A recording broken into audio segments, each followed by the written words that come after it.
nakakita pa rin. Muntikan ng kuyugin ng mga tao si Gary De Leon ng News 5 matapos mahuli sa paggawa ng fake news sa gitna ng rally.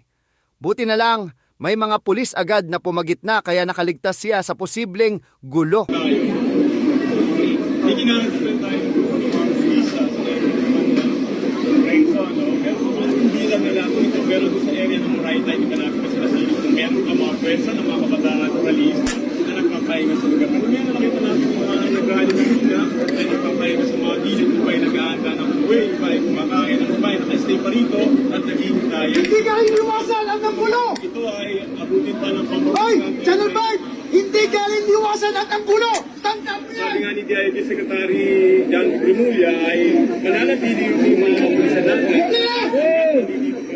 Wala ang tagaliwasan ang gulo dito! Nagkagaling na sinunod ka! Bias na natin.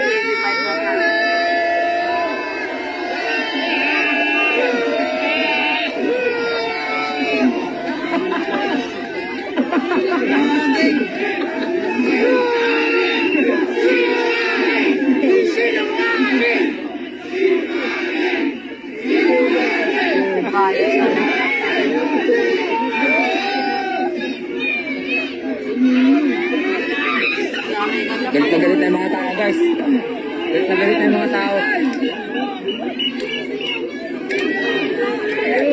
Sabi ko sa inyo, bias yung News 5 eh. Sabi ko sa inyo, bias. Ay! Patay! Aray ko! Yung newscaster nanulak.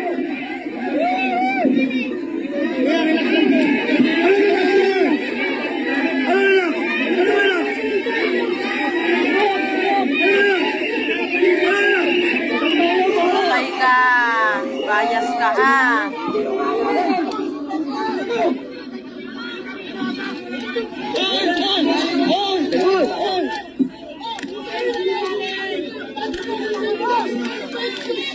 Ano ba itong newscaster na to? Intentional pa ng mga inupak na puso, mga bobo.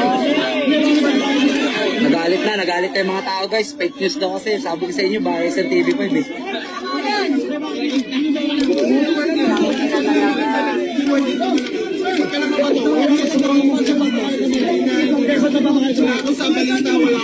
sa